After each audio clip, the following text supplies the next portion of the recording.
Guys, before this video starts, I want to tell you about this sick website that sells hella cheap NBA jerseys. The website is ringchasers.com. I copped myself a few jerseys on there a while back, and I honestly don't know how their prices are this cheap. If you guys want to get a sick deal on a jersey, make sure you check them out. Link will be in the description, and use code LQG at checkout for an extra 10% off. What's going on, guys? It's LQG, and today I'm back with another video. So today we have for you guys NBA Legends Explain how good Larry Bird was. Now you guys have been showing a ton of support on these videos, so I'm going to keep bringing them.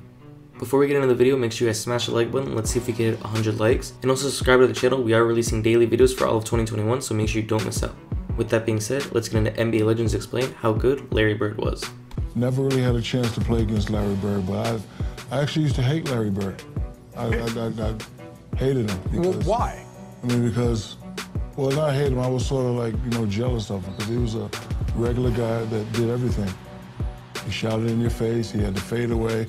One time, I was watching a game, they was playing somebody, and I was betting this guy, and he was falling out of bounds, and he shot that thing over the backboard and went in. I was like, I thought most of what he did was luck, but as I, got older and kept watching, I just knew that it was skill. And, for him to even have his name mentioned in this category with Magic and Michael Jordan just shows how great of a player he was. Best three players of all time? Yeah. I know. Oh my God. Three. Larry Bird, Dr. J. Michael Jordan. By the way, Bird turned 60. Isn't that amazing? That's great. Bird's gotten old. Well, Father Time will eventually catch all of us, but it's hard to think.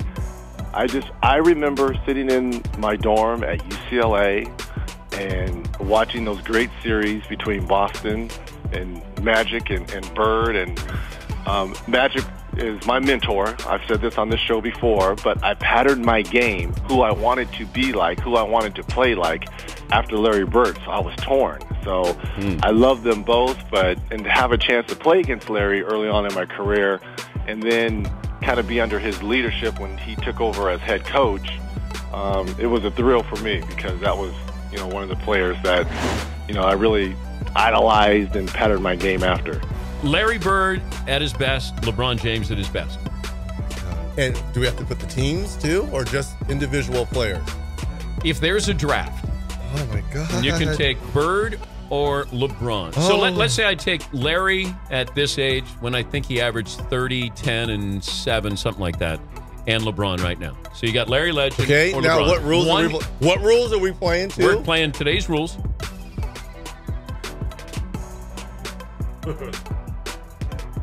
Oh, I gotta go with Larry Joe. I gotta go with Larry Joe.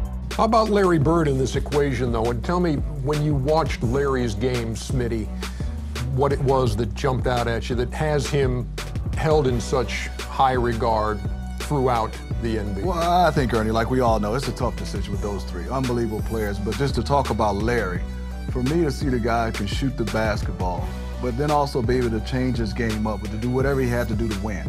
Kind of like Magic, kind of like Michael, but, I was impressed for a guy with his athletic ability, which was not a lot, to be able to rebound the basketball, to really take the fundamentals of the game and take it to another level. I mean, everything fundamentally, if you watch Larry Bird, he did at a top level. I mean, we were playing in Phoenix, and we were way up. We were like 15, and we have the worst fourth quarter in the history. We're terrible, and Larry's bad. Larry's missing shots, throwing it to the other team, throwing in the third row, and they come back, and somehow they go up 2. So we have a play, out of bounds play. I'm taking it out, and Larry says, I'm going to bust off the play, and I'm just going to come out, and I'm going to shoot a 3. And I'm like, we're down 2. I'm like, no, don't do that. I'm like, let's shoot a 2, please. Go to the hole, try to get fouled. Let's just get into overtime, see if we can't win this game. And Larry says, no, I'm just going to bust a 3 on him. And I'm like, oh, my gosh.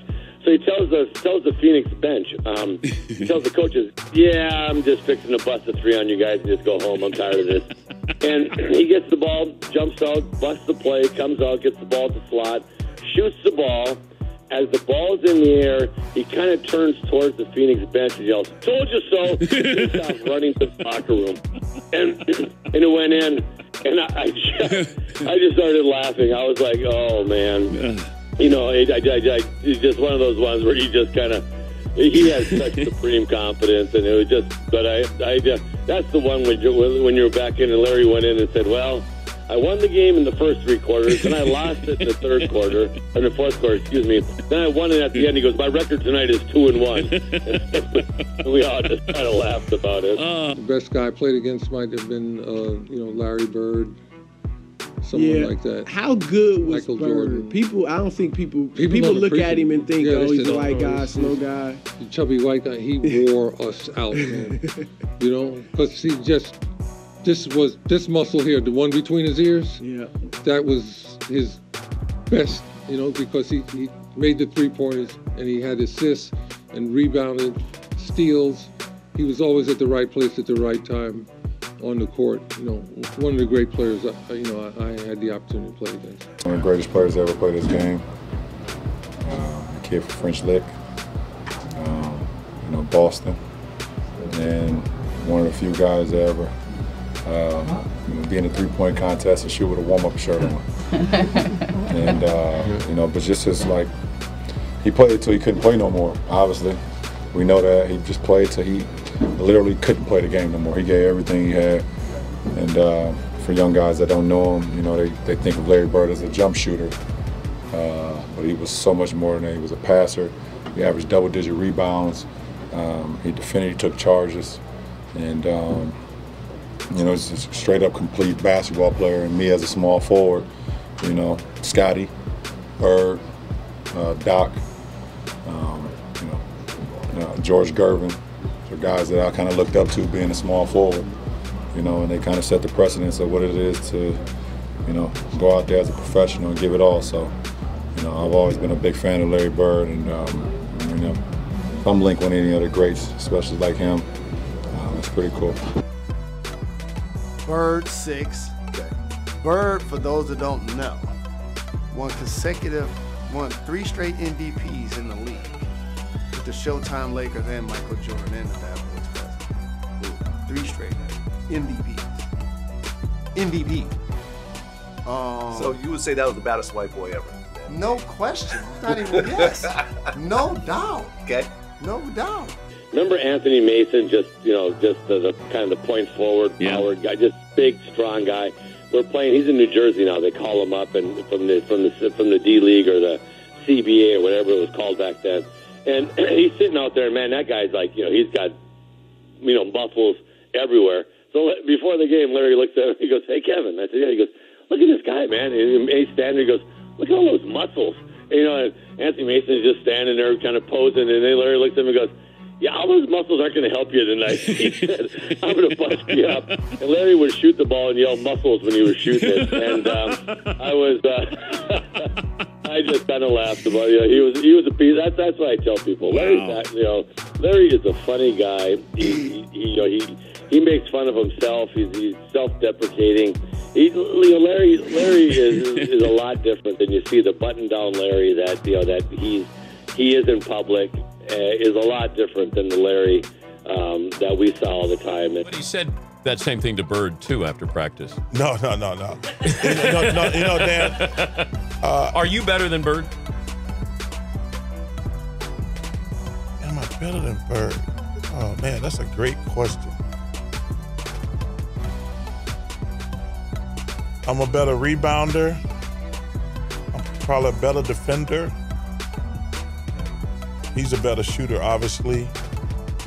A lot of people talk about who's better. But you have to think, you have to have that mentality. No, you know. I think, it's a team game. Yeah, he told me there was a little bit of time left in the clock, and we had beaten Detroit, and I had just scored 56. And I'm walking off the court, and he goes, "Where are you going?" I said, "I'm done." I said, "Look at the coach. I'm exhausted. I'm tired." I said, I'm done. Larry goes, "Man, don't do it, Kevin, because when I get that hot, I'm not coming out of the game." I said, "Okay." A week later, he got that hot, and he looked at me, and at about 50-something, he looked at me and goes, "I told you so." And I just said, "Go ahead," And so that's what I'm saying. It was like to have the Celtics record for a week. It's a much better story when Larry comes out and throws 60 a week later than have the thing for, a year or whatever. It was just funny because he looked at me during that game and said, "I'm on fire. I'm not coming out." And And and then we all got him the ball, and it was all history. So that's it for this video, guys. I want to thank you guys so much for watching. If you did enjoy, make sure you leave a like and also subscribe to the channel. Like I said at the beginning, we're releasing daily videos for all of 2021, so you don't want to miss out. And yeah, I'll catch you guys on the next video. Thank you guys for watching, and have a great day.